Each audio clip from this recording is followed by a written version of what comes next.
Bienvenue dans Science et Mouvement, le podcast d'OD Academy.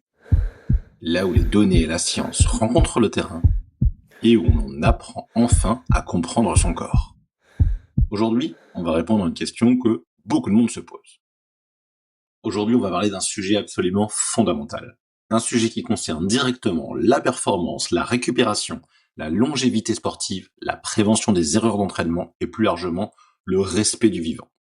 Aujourd'hui, on va parler de l'entraînement chez la femme. Et on va surtout répondre à une question simple mais essentielle. Peut-on entraîner une femme exactement comme un homme ?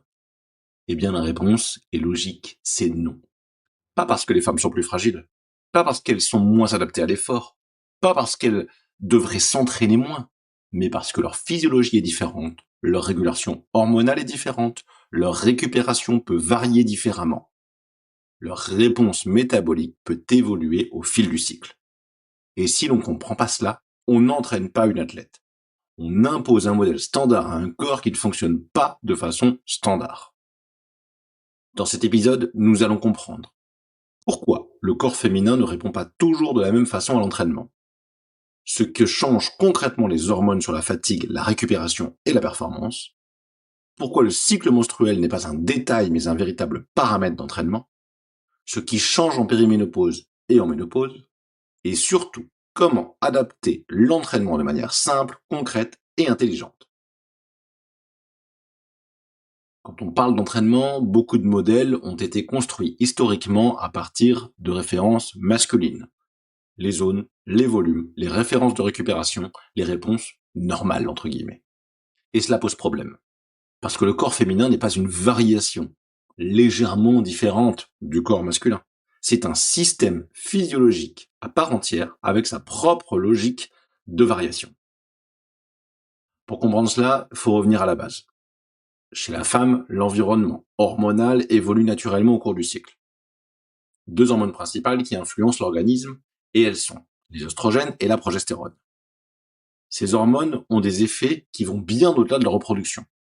Elles influencent la température corporelle, la fréquence cardiaque, la récupération, la perception de l'effort, la sensibilité à l'insuline, l'utilisation des substrats énergétiques, parfois même la stabilité ligamentaire et la coordination. Rien que ça. Autrement dit, elles modifient la manière dont le corps vit l'entraînement. Il y a deux grandes périodes. La première, la phase folliculaire. C'est la phase qui commence au début du cycle, après les règles et qui va jusqu'à l'ovulation. Dans cette période, on observe souvent une meilleure tolérance à l'intensité, une meilleure sensibilité à l'insuline, une meilleure disponibilité glucidique, une récupération souvent plus favorable. En simplifiant, c'est une période où beaucoup de femmes se sentent plus disponibles pour l'effort, plus réactives, plus explosives, parfois plus faciles à entraîner sur des intensités élevées. Cela ne veut pas dire que toutes les femmes doivent automatiquement faire des séances dures à ce moment-là. Mais cela veut dire que physiologiquement, cette période est souvent plus favorable à certains types de charges. Puis vient la phase lutéale. Après l'ovulation, la progestérone augmente. Et là, plusieurs choses changent. La température corporelle de base peut légèrement augmenter. La fréquence cardiaque peut être un peu plus haute à l'effort, on va dire à effort égal, et la récupération peut sembler un peu plus lente. Mais également, la perception de l'effort peut changer. Et surtout, chez certaines femmes, la sensation globale du corps n'est plus la même, car on peut observer plus de fatigue diffuse, plus de sensation de lourdeur, une variabilité émotionnelle plus marquée, une tolérance moindre à certaines charges, et une impression de coût plus élevé pour un effort qui paraissait simple une semaine avant. Et c'est là que beaucoup d'erreurs d'entraînement apparaissent, parce qu'on regarde la séance sur le papier. On voit la même intensité, la même allure, le même objectif, mais on oublie que le contexte physiologique a changé. Exemple, tout simple, une triathlète suit un plan standard. Le mardi, séance de fractionné. Jeudi, vélo au seuil. Le samedi, sortie longue. En phase folliculaire, elle encaisse très bien. Elle récupère vite, les sensations sont bonnes. 3 semaines plus tard, exactement la même semaine, même charge théorique. Mais elle est en phase lutéale.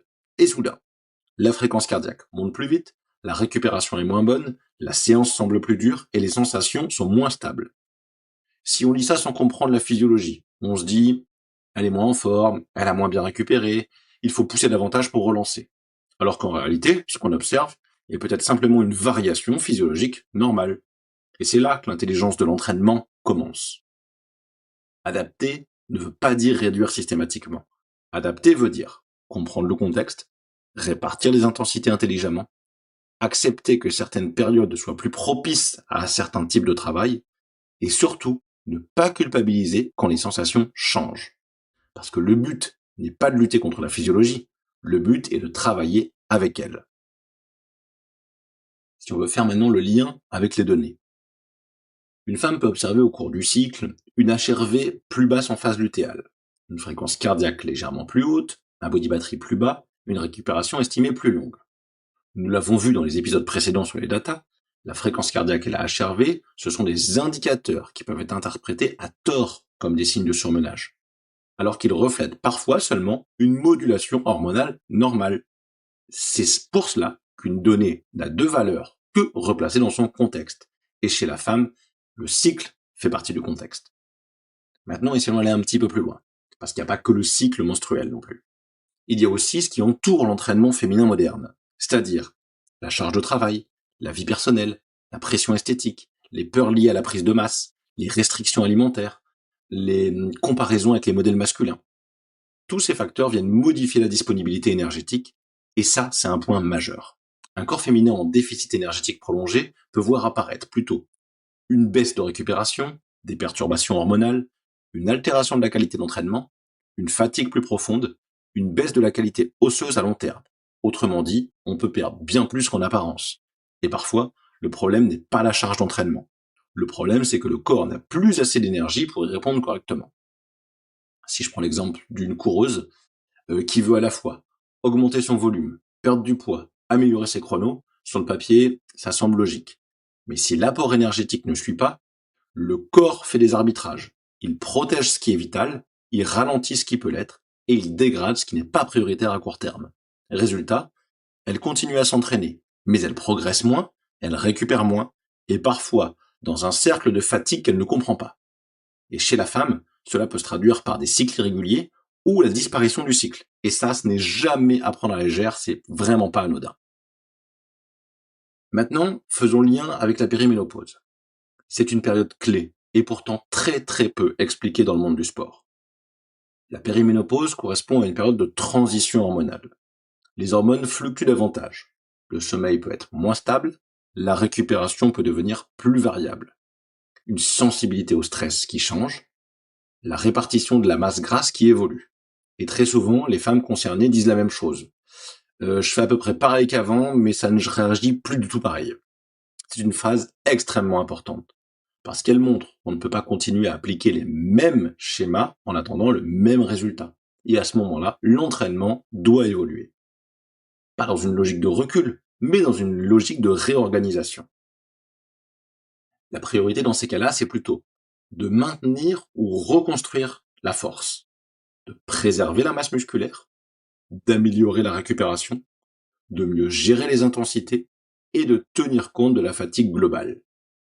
Le renforcement devient stratégique. Le travail de qualité reste essentiel, mais la régulation devient centrale.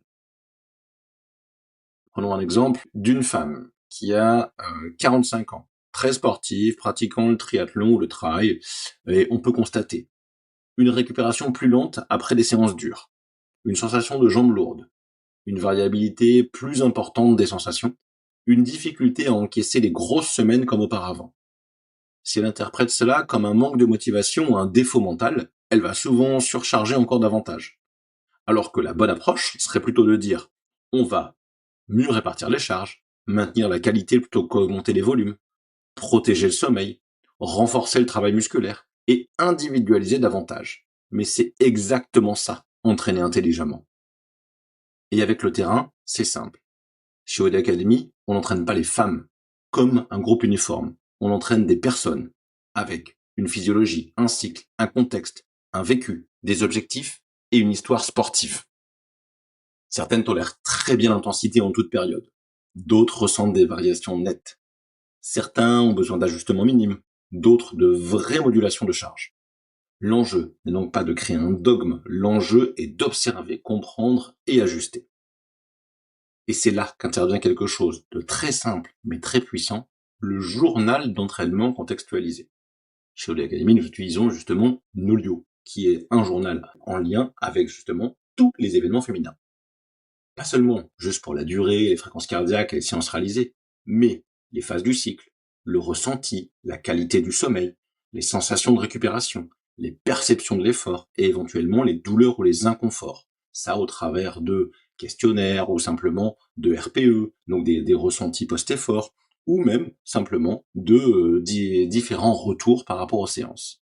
Parce qu'à partir de là, on commence à voir des patterns. Et quand on commence à voir des patterns, on peut prendre des bonnes décisions. Alors concrètement, comment adapter l'entraînement intelligemment? D'abord, en arrêtant de penser qu'il faut faire moins. Il ne s'agit pas de diminuer par principe, il s'agit d'organiser mieux. Par exemple, placer certaines séances intenses dans des moments plus favorables, alléger plutôt certaines semaines si les signaux se répètent, renforcer la qualité de récupération, être vigilant aux signes de déficit énergétique, et maintenir un vrai travail de force qui est absolument central. Ensuite, il faut arrêter de considérer les variations du cycle comme des obstacles. Ce sont juste des informations. Et dans les entraînements modernes, toute information bien interprétée devient un levier. Un autre point qui est extrêmement important, c'est la communication. Beaucoup d'athlètes féminines n'osent pas parler de ces variations, parce qu'elles ont peur d'être perçues comme moins solides, moins fiables, ou même parfois moins performantes. Et c'est une erreur culturelle énorme. Parler de physiologie, ce n'est pas se fragiliser, c'est professionnaliser l'entraînement. D'où l'intérêt de s'y référencer justement et de s'appuyer sur le côté professionnel de santé. Si on doit retenir quelque chose de simple aujourd'hui, c'est entraîner une femme comme un homme n'est pas une preuve d'égalité, c'est une erreur de compréhension. L'égalité, ce n'est pas l'uniformité.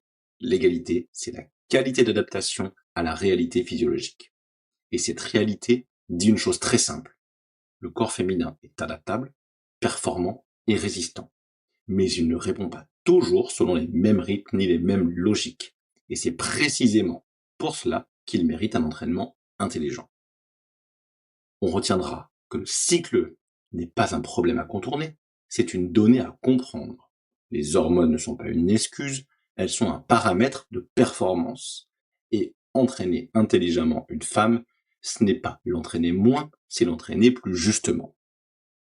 Dans le prochain épisode, nous irons encore plus loin dans la construction de la performance. Nous verrons comment construire un entraînement vraiment intelligent à partir du corps réel, du terrain, des contraintes et non d'un modèle standard. Parce qu'au final, la performance durable ne vient jamais d'un plan parfait. Elle vient d'une adaptation juste.